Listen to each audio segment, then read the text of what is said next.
Hi hello welcome to Kiran TV news. ఈ దేశం ఎంతో గొప్ప గొప్ప నాయకులను చూసింది. ఎంతో మంది రాజకీయ నాయకులు కూడా ఈ దేశాన్ని చూశారు. కానీ ఏంటి పవన్ కళ్యాణ్ గారిలో గొప్ప? అసలు 77 సంవత్సరాలు అవుతుంది మన దేశానికి స్వతంత్రం వచ్చి. ఇప్పటి వరకు వేయినటువంటి రోడ్లు ఆయన వేస్తున్నారంటే ఏంటి ఆయనలో ఉన్నటువంటి గొప్ప అంటే, ఇప్పటి వరకు ఏ ప్రభుత్వం కానీ ఏ నాయకుడు కానీ ఎంతోమంది ఈ దేశానికి తాతల పేర్లు చెప్పుకుని, తండ్రుల పేర్లు చెప్పుకుని, ముత్తాతల పేర్లు చెప్పుకుని రాజకీయ నాయకులుగా, ఎమ్మెల్యేలుగా, ఎంపీలుగా, మినిస్టర్లుగా చాలామంది రాజకీయాల్లోకి వచ్చారు, గెలిచారు, గెలుస్తూనే ఉన్నారు. బట్ ఎవరూ చేయలేనటువంటి పని పవన్ కళ్యాణ్ గారు మాత్రమే ఎందుకు చేస్తున్నారు? మిగతా రాష్ట్రాల్లో కూడా చాలా రాష్ట్రాలు ఉన్నాయి. అన్ని రాష్ట్రాల్లో కూడా పంచాయతీరాజ్ శాఖ మంత్రులు ఉన్నారు, అనేక శాఖలకు సంబంధించినటువంటి మంత్రులు ఉన్నారు. బట్ ఎందుకని పవన్ కళ్యాణ్ గారికే ఈ ఆలోచనలు అనేవి వస్తున్నాయంటే, ఆయన ప్రజలకి మంచి చేయటం కోసం మాత్రమే వచ్చారు.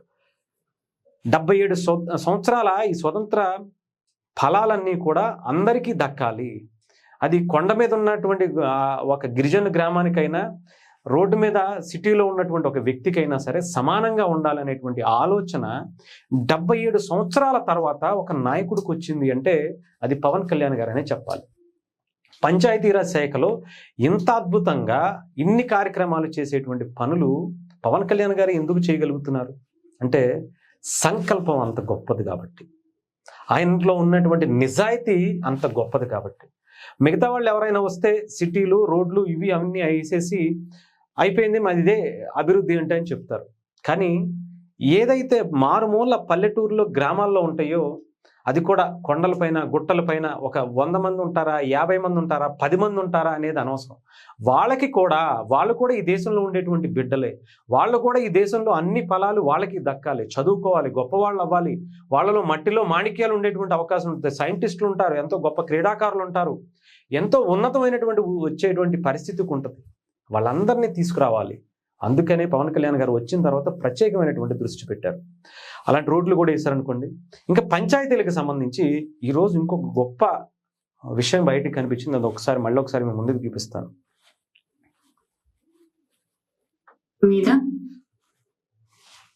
ఫ్యూచర్లో కరెంట్ బిల్స్ లేకుండా బిల్ పేమెంట్ అనేది ఆ పంచాయతీకి ఒక ఓన్ సోర్స్ లాగా యాడ్ అవుతుంది ఫర్దర్ గా. సో అందుకని చెప్పేసి ఈ టైప్ ఆఫ్ అడాప్షన్ కి తర్వాత ప్లానింగ్ అనేది చేశాము. అన్ని పంచాయతీ బిల్డింగ్స్ మీద, ఎన్టీఆర్ డిస్ట్రిక్ట్ లో ఉన్న అన్ని గ్రామ పంచాయతీ బిల్డింగ్స్ మీద అనేది ప్లాన్ చేస్తున్నాము. సో కొన్ని ఆదాయం ఇదేంటంటే, మనకి పంచాయతీలకు సంబంధించి గత ప్రభుత్వాలు, ముఖ్యంగా గత ప్రభుత్వం ఏం చేసిందో అందరికీ తెలుసు. పంచాయతీలో సర్పంచులు కావచ్చు, వార్డు మెంబర్లు కావచ్చు, అక్కడ ఉండేటువంటి అందరినీ కూడా నిర్వీర్యం చేసేసింది. పంచాయతీరాజ్ వ్యవస్థనే సర్వనాశనం చేసేసిందని చెప్పాలి. వాళ్ళు ఉంటారు, వాళ్ళు గెలుస్తారు తప్ప వాళ్ళకి ఎటువంటి అధికారాలు ఉండవు, వాళ్ళ దాంట్లో ఎటువంటి డబ్బులు ఉండవు. మొత్తం అంతా కూడా జగన్మోహన్ రెడ్డి గారు మొత్తం ఆమ్యామ్యం చేసేసి ఆ పథకాలకి ఈ పథకాలకి బిస్కెట్లు పడేసినట్టు పడేశారు ప్రజలకి. దానివల్ల ప్రజల స్థితిగతులు కిందకు దిగజారిపోయి వాళ్ళ కాళ్ళ మీద వాళ్ళు నిలబడాలనేటువంటి ఆలోచన కూడా చేయకుండా ఉండేందుకు ఒక కుట్ర అని చేసి చెప్పాలి. దానికి సంబంధించి ప్రజలు దాన్ని తిప్పికొట్టారు కాబట్టి వాళ్ళు నిలబడతామని చెప్పి ఓటు వేసి ఇంకో ప్రభుత్వాన్ని, ఇప్పుడు కూటమి ప్రభుత్వాన్ని తెచ్చుకున్నారు కాబట్టి మంచి పరిణామం జరిగింది అనుకోవాలి. ఇప్పుడు పంచాయతీలకు సంబంధించి అక్కడ ఉండేటువంటి డబ్బులు వాళ్ళు ఖర్చు పెట్టుకోవటమే కాకుండా గ్రామ సభలు పెట్టి పవన్ కళ్యాణ్ గారు వచ్చిన తర్వాత మీ పంచాయతీ డబ్బులు ఇవో ఎంత ఉంటాయి, మీరే ఏ పని ఎప్పుడు ఎక్కడ ఏది ఇంపార్టెంటో మీరే చూసుకుని చేసుకోండి అని చెప్పి గ్రామ స్వరాజ్యం అని చెప్పి అప్పుడెప్పుడు గాంధీ గారు చెప్తే దానికి సంబంధించినటువంటి పనులు ఇప్పుడు పవన్ కళ్యాణ్ గారు వచ్చిన తర్వాత కానీ అమలు అయ్యేటువంటి పరిస్థితి లేదు. అంటే పంచాయతీలకు మనం డబ్బులు ఇచ్చేటువంటి పరిస్థితి ఇప్పటికీ ఉంది. కానీ పంచాయతీల నుంచి కూడా మనకి రాష్ట్ర ప్రభుత్వానికి తిరిగి వాళ్ళ ఊర్లో ఉన్నటువంటి అన్ని అభివృద్ధి కార్యక్రమాలు వాళ్ళ సొంత డబ్బులతో చేసుకునేటువంటి కార్యక్రమాన్ని పవన్ కళ్యాణ్ గారు శ్రీకారం చుట్టారు.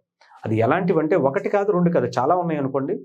అంటే చెత్త నుంచి డబ్బు సేకరించడం, సంపద సృష్టించడం, దాని ద్వారా ఎరువులు రైతులకు అమ్మటం కావచ్చు, దాని నుంచి వాళ్ళు సంపాదించుకుని, పంచాయతీ సంపాదించుకుని వాళ్ళకి ఏదైనా అభివృద్ధి కార్యక్రమాలు చేసేటువంటి పనులు చూసుకోవడం కావచ్చు.